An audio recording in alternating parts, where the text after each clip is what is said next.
Well, as far as we can see going over the footage, Ben left the start line. Obviously the run before, he'd run a world record and he probably wanted to repeat that or step it up a bit. So he's on the cutting edge of those cars to run down the racetrack.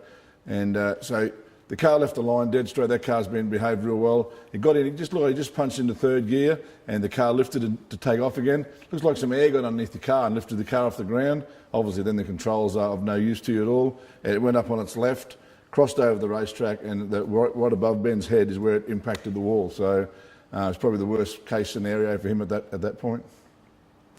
Well, obviously that's an NHRA sanctioned car from the US. ANDRA rules do follow those Australian rules. Now these cars are built from the information that the NHRA gather over hundreds and hundreds of runs and dozens of accidents. So they know where to put the crush points and where to put this, so the car breaks right and takes the impact and saves the driver. It's all about the drive and saving the driver in this type of accident.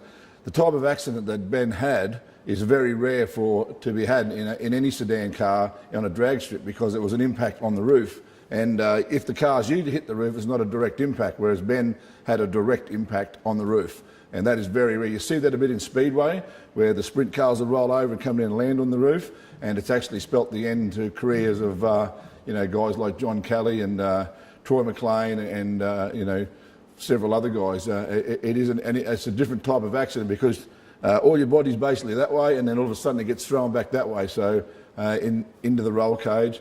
And that's the type of injury that Ben's got, and the doctors have said that it was a severe injury. So because it was a rare type of accident, it's the car itself wasn't actually built to take that kind of thing. So he's here, he's got a bar here, bar there, and his head's right here, and the wall was right here. So at full speed, he's probably doing on 120, 150 mile an hour at that point, and had a direct impact with his head. So for the injuries that he sustained, it could have been an awful lot worse.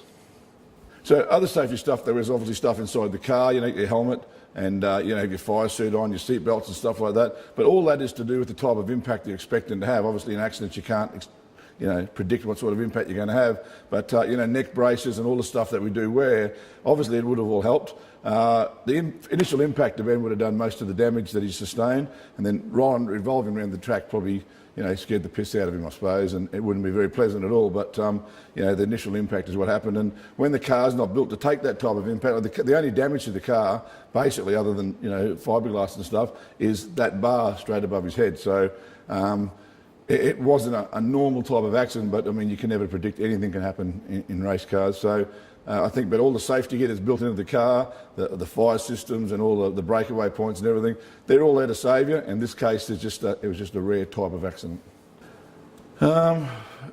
He has 3 fractured vertebrae, one seriously, and he has 6 broken ribs with multiple breaks.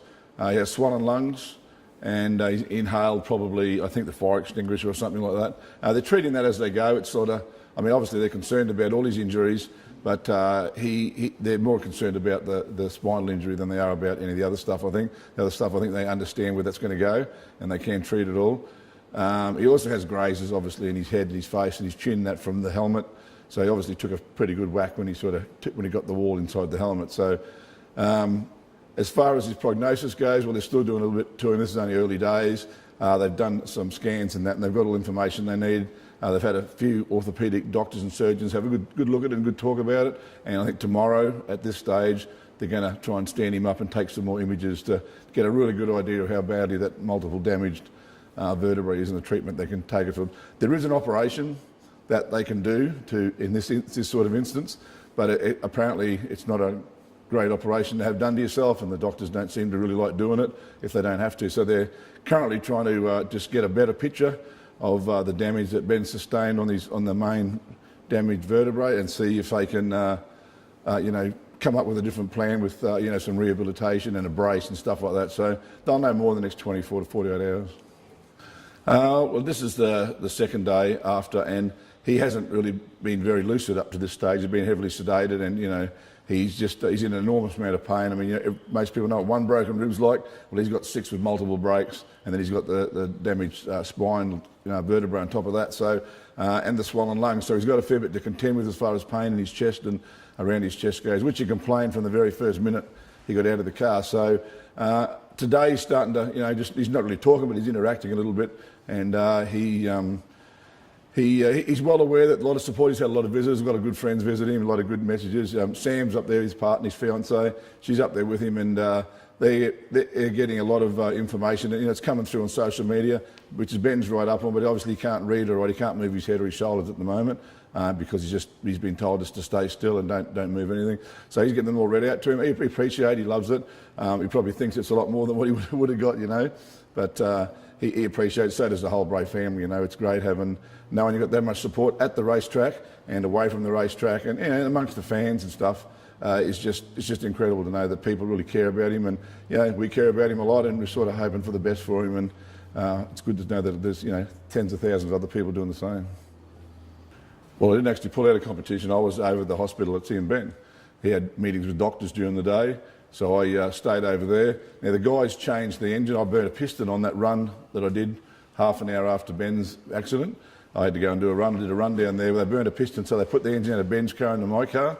And then I said to him, I wasn't going to run. I said, look, get it ready. I'll go and see Ben. If he's all cool and everything's okay, I'll come back and I'll run the race tile ground to get it warm up, start it up. They went to put the converter drive in it, and they got Daniel Reed up. They have a bit of an issue with the converter drive the night before, and it was quite easily fixed, we thought. We got Daniel Reed up, who works on Stewie Bishop's car. He had a look at the converter drive, and it was too damaged to put back in the car. So that was the end of it. And they rang me up at the hospital and just said, we can't get the car going. The converter drive was damaged, and that was the end of it. I raced an hour after the accident.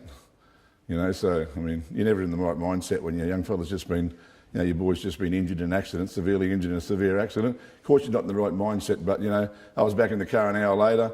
He told me to go and get in the car and go and do the run. Probably didn't realise at that stage how injured he actually was, me or him, but we've already done a run at that stage, so that would have been the second run after the accident. And it wasn't a great feeling going to jump in the car, no. After he just had his accident, no, it wasn't a good feeling at all. He told me to go and do it, so it makes it a bit easier, If he had said he didn't want me to do it, which he would never say, but I just wanted to go and do the run anyway, get in the car. We would have gone back and ran the next day if we had to, if we could have got in the car. Turns out Grant was in a bit of trouble. I would have run that race. I would have been there for the next one as well. But I felt my place was at the hospital, understanding what the doctors were saying about Ben and getting a better understanding of his position at that time. Turned out they couldn't have run the car anyway.